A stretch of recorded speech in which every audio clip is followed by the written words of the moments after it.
The carts were escorted by 15 mounted men in grey cloaks. Under their escort the carts left the palace grounds by the rear gate, turned west, drove through gates in the city wall, and followed a path first to the Bethlehem road, then down this road to the north, came to the intersection by the Hebron gate, and then moved down the Jaffa road, along which the procession had gone during the day with the men condemned to death.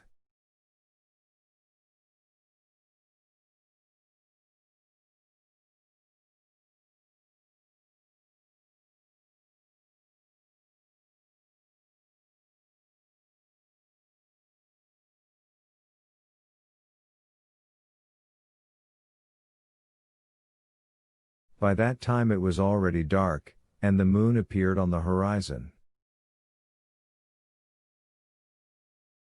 Soon after the departure of the carts with their escorting detachment, the procurator's guest also left the palace grounds on horseback, having changed into a dark, worn chiton.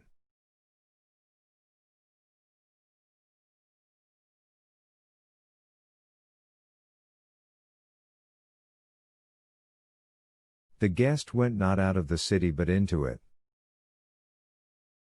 Some time later he could be seen approaching the Antonia fortress, located to the north and in the vicinity of the great temple.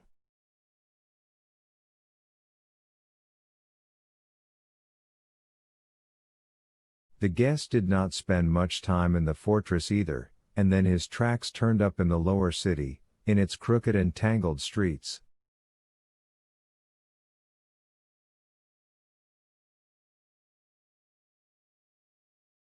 Here the guest now came riding a mule. Knowing the city well, the guest easily found the street he wanted. It was called Greek Street, because there were several Greek shops on it, among them one that sold carpets.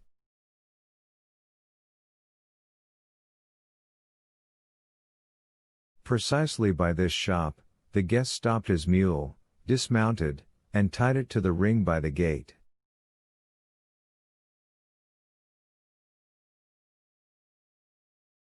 The shop was closed by then. The guest walked through the little gate beside the entrance to the shop and found himself in a small square courtyard surrounded on three sides by sheds.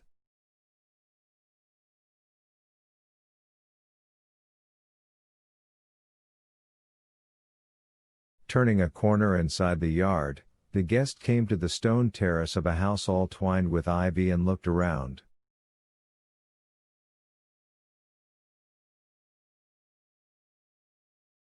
Both the little house and the sheds were dark, no lamps were lit yet. The guest called softly, "Nizah." At this call a door creaked, and in the evening twilight a young woman without a veil appeared on the terrace.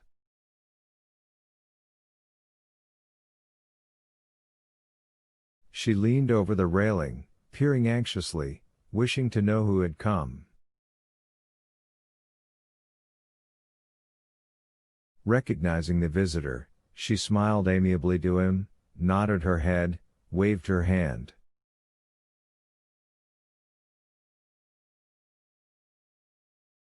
"Are you alone?"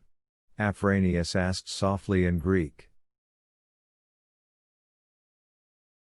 "Yes," the woman on the terrace whispered, "my husband left for Caesarea in the morning." Here the woman looked back at the door and added in a whisper, "But the serving woman is at home." Here she made a gesture meaning come in.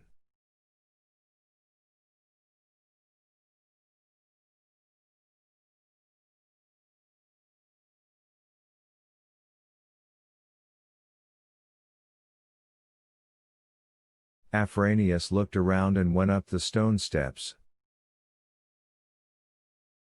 After which both he and the woman disappeared into the house. With this woman Afranius spent very little time, certainly no more than 5 minutes.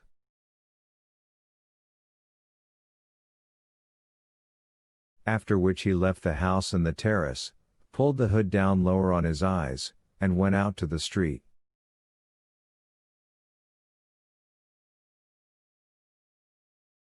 Just then the lamps were being lit in the houses, the pre-festive tumult was still considerable, and Afranius on his mule lost himself in the stream of riders and passers-by.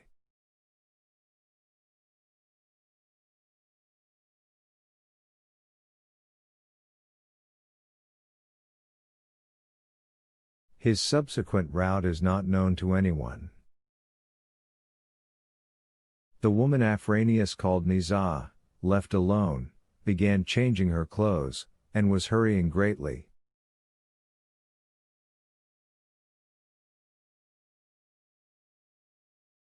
But difficult though it was for her to find the things she needed in the dark room, she did not light a lamp or call the serving woman.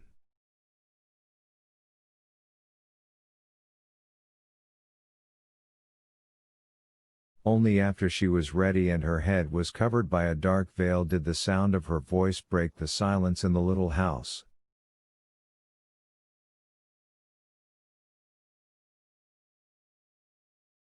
If anyone asks for me, say I went to visit Ananta. The old serving woman's grumbling was heard in the darkness. Ananta? Ah, this Ananta. Didn't your husband forbid you to visit her? She's a procuress, your Ananta. Wait till I tell your husband. Well, be quiet, Nizah replied and, like a shadow, slipped out of the house.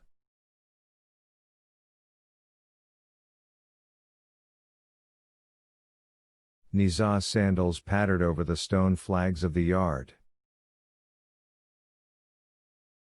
The serving woman, grumbling, shut the door to the terrace.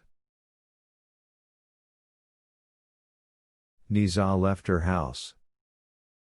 Just at that time, from another lane in the lower city, a twisting lane that ran down from ledge to one of the city pools, from the gates of an unsightly house with a blank wall looking onto the lane and windows on the courtyard, came a young man with a neatly trimmed beard, wearing a white keffiyeh falling to his shoulders, a new pale blue festive talith with tassels at the bottom, and creaking new sandals.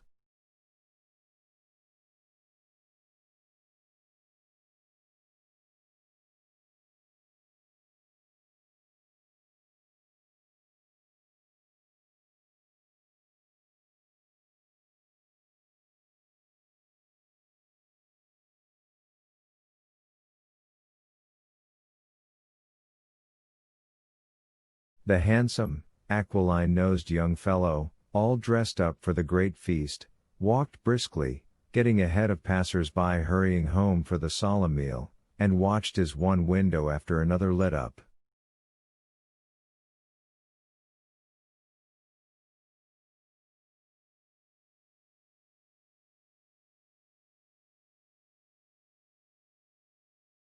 The young man took the street leading past the bazaar to the palace of the high priest Kaifa, located at the foot of the temple hill.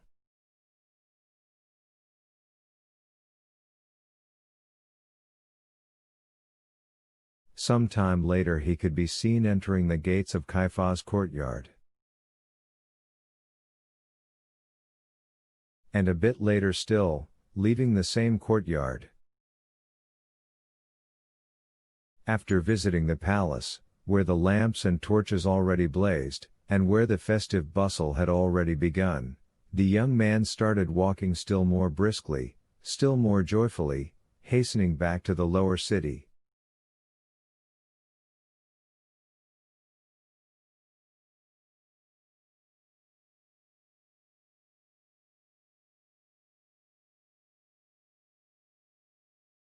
At the corner where the street flowed into the marketplace, amidst the seething and tumult, he was overtaken by a slight woman, walking with a dancer's gait, in a black veil that came down over her eyes.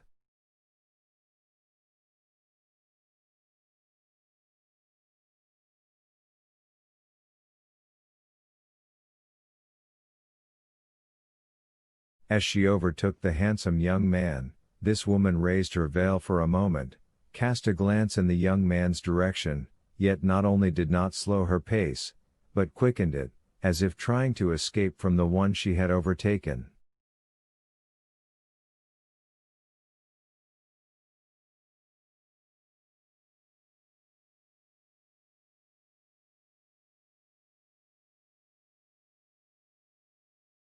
The young man not only noticed this woman, no, he also recognized her, and, having recognized her, gave a start, halted, looking perplexedly into her back, and at once set out after her.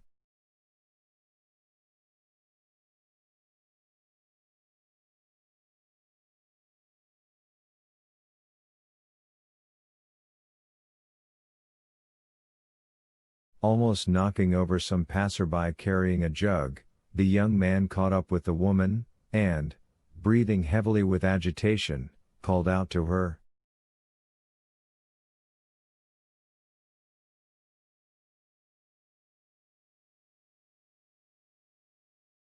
Nisa. The woman turned, narrowed her eyes, her face showing cold vexation, and replied dryly in Greek.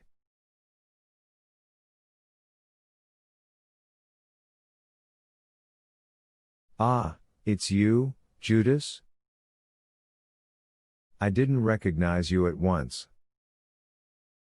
That's good, though. With us, if someone's not recognized, it's a sign he'll get rich. So agitated that his heart started leaping like a bird under a black cloth, Judas asked in a faltering whisper, for fear passers-by might overhear.